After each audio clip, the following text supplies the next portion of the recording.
আসসালামু আলাইকুম এভরিওয়ান, সবাই কেমন আছেন? আশা করি সবাই অনেক ভালো আছেন। Welcome to my another new video. তো আজকে আমাদের বাসায় ইফতারি দাওয়াত ছিল, তো আমি আস্তে আস্তে সবকিছু রেডি করছি। ফার্স্টেই এখানে আমি কাস্টার্ডটা রেডি করে নিচ্ছি, কারণ এটা আমি বানিয়ে ফ্রিজে রেখে দিব আর এটা ঠান্ডা হবে, যেহেতু এটা ডেজার্ট আইটেম, তার জন্য আমি ফার্স্টেই এটা বানিয়ে রেখে দিব। তো আমার রান্না বান্না মোটামুটি কমপ্লিট। এখানে আমি ফ্রাইড রাইস করে রেখেছি, এই যে, এন্ড এই সালাদটাও বানানো শেষ। এটা ভেজিটেবল সালাদ। আর আমি কাস্টার্ডের জন্য রেডি করে রেখেছি, জাস্ট গুলো অ্যাড করব। সো মোটামুটি কমপ্লিট। এখন আমি চিকেনটা গ্রিল করে নিব এই দিকটাতে। তো এই যে আমার কাস্টার্ডও রেডি। এটা এইভাবে আমি সার্ভ করব।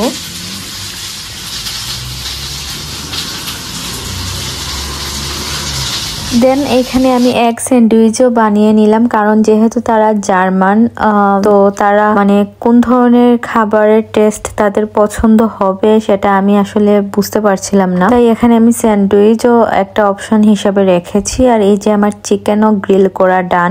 আর মোটামুটি আমার সব কাজই কমপ্লিট, মানে সব ধরনের আইটেম যা যা আমি করব সবকিছুই আমি কমপ্লিট করে নিয়েছি। আর এই যে দেখেন আমি সবকিছু টেবিলে সুন্দর করে গুছিয়ে রেখেছি। আর আমি বানিয়েছিলাম fried rice, vegetable, chicken grill, salad, egg sandwich and custard. এই ছিল আইটেম, কারণ তাদের কি পছন্দ হবে না হবে সেটা তো আমি ওইভাবে জানি না, তাই আমি আমার মতো করে কয়েকটা রেসিপি বানিয়েছি। আর আলহামদুলিল্লাহ তাদের খেয়ে খুবই ভালো লেগেছে। বরং তারা মানে আমি ব্যাকআপ আইটেম হিসেবে স্যান্ডউইচটা রেখেছিলাম, ভেবেছিলাম যে তাদের যদি অয়েলি খাবারগুলো পছন্দ না হয় তাহলে তারা এটা খেতে পারবে, কিন্তু আলহামদুলিল্লাহ তারা খুবই পছন্দ করেছিল চিকেন এন্ড ফ্রাইড রাইস। আর আমরা তাদেরকে আগে অবশ্য আস্ক করেছিলাম যে তারা কি খেতে প্রেফার করবে, তখন তারা বলেছিল যে ভেজিটেরিয়ান এনিথিং। তার জন্য আমি ভেজিটেবল ফ্রাইড রাইসটা করেছিলাম, না হলে আমার বিরিয়ানি করার ইচ্ছা ছিল। যাক, আলহামদুলিল্লাহ তাদের পছন্দ হয়েছে। তারা খেয়ে এমনকি টিফিনে করে নিয়েও গিয়েছিল,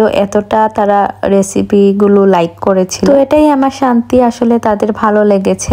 এন্ড তারা বারবার করে আমার কাছে ফ্রাইড রাইসের রেসিপিটা আস্ক করছিল যে কিভাবে আমি বানিয়েছি। দেন আমি তাদের বলেও দিলাম যে এইভাবে আমি বানিয়েছি। তারা বলেছে অবশ্যই তারা একদিন ট্রাই করবে। যাক, ভালো লেগেছে, এটাই আমার কাছে অনেক কিছু। কারণ আমি খুবই কনফিউজড ছিলাম, মানে তাদের কোন ধরনের খাবার ভালো লাগবে বা লাগবে না। আর যাই হোক, আমার আরো কিছু আইটেম করার ইচ্ছা ছিল, বাট সময়ের কারণে আমি সবকিছু করতে পারিনি যদিও। কারণ আমি আগের একটা ভিডিওতে আপনাদের দেখিয়েছিলাম, আমি কিছু লিস্ট করেছিলাম যে আমি কি কি খাবার আইটেম করব বা না। তো ওই অনুযায়ী আমি আসলে কিছুই করিনি, কারণ যেহেতু তারা বলেই দিয়েছিল যে ভেজিটেরিয়ান আইটেম, তো তার জন্য আমি বেশি কিছু করিনি। কারণ আমি ভেবেছিলাম যদি মিট জাতীয় কোনো খাবার আইটেম আমি বানাই, তারা সেটা যদি না খায় তাহলে আবার প্রবলেম। তো যাই হোক, গেস্ট যাওয়ার পরে এইদিকে আমি সবকিছু কিচেনের ভালো করে পরিষ্কার করে রেখেছি। সবকিছু ইচ এন্ড এভরিথিং আমি ক্লিন করেছি। তো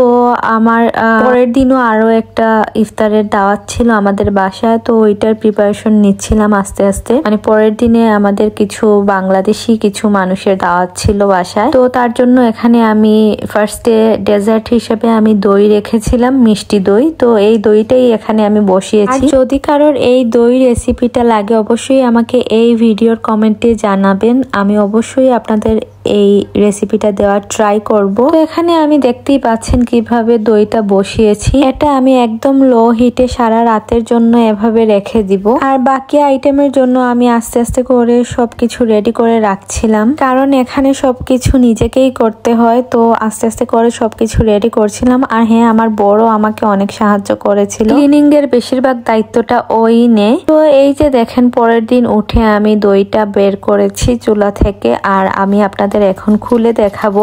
এই যে দেখেন কতটা পারফেক্ট কালার এন্ড কনসিস্টেন্সিটা কতটা পারফেক্ট এসেছে, জাস্ট একদম বাজারের দইয়ের মতো। তো তো যদি রেসিপিটা লাগে অবশ্যই আমাকে কমেন্টে জানাবেন, আমি অবশ্যই আপনাদের রেসিপিটা দেওয়ার ট্রাই করব।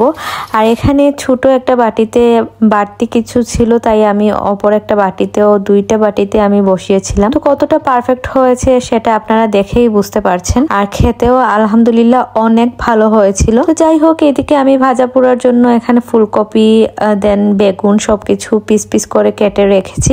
আর অন্যদিকে আমি এখানে কিছু সবজিও কেটে রেখেছি, যেহেতু আমি আবারও ফ্রাইড রাইস করব। আর এইদিকে চিকেনটাও বের করে রেখেছি, চিকেনটা দিয়ে আমি তান্দুরি চিকেন করব।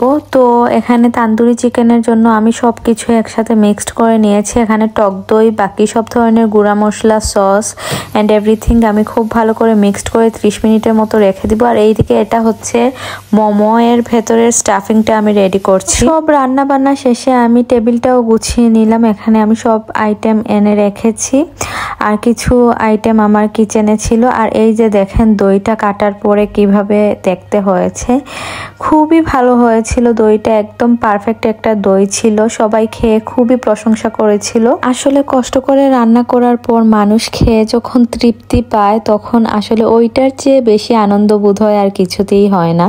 তো আমি এখানে সব খাবারের ছবি একে একে করে অ্যাড করে দিচ্ছি। সব খাবারই আমি যদিও রেসিপিগুলো আমি ভিডিও করতে পারিনি, কারণ এতটা তাড়াহুড়োর মধ্যে আমি রান্না করেছিলাম। আমার হাতে সময় যেহেতু খুবই কম ছিল, আর একা হাতে সবকিছু কাটা বাটা রান্না করা দেন ভিডিও করা, সেটা অনেকই টাফ ব্যাপার। আমি এতটাও প্রোডাক্টিভ নই যে আমি একসাথে সবকিছু করতে পারবো। তো এই তো আমি খাবারের ছবিগুলো এখানে অ্যাড করে দিলাম, আমি কি কি আইটেম করেছিলাম সবকিছু। জানি ভিডিওটা একটু র্যান্ডম টাইপের ভিডিও হয়ে গিয়েছে, যদিও আমি ট্রাই করেছি আপনাদের সাথে একটু একটু করে সবকিছু শেয়ার করার। জানি না কতটুকু করতে পেরেছি। আর এই যে ইফতারের পরে আমি আপুর হাতে মেহেদিও দিয়ে দিয়েছিলাম। তো আজকের ভিডিওটা এতটুকুই। সবাই ভালো থাকবেন, সুস্থ থাকা হবে নেক্সট কোন ভিডিওতে। আল্লাহ হাফিজ। Thanks for watching.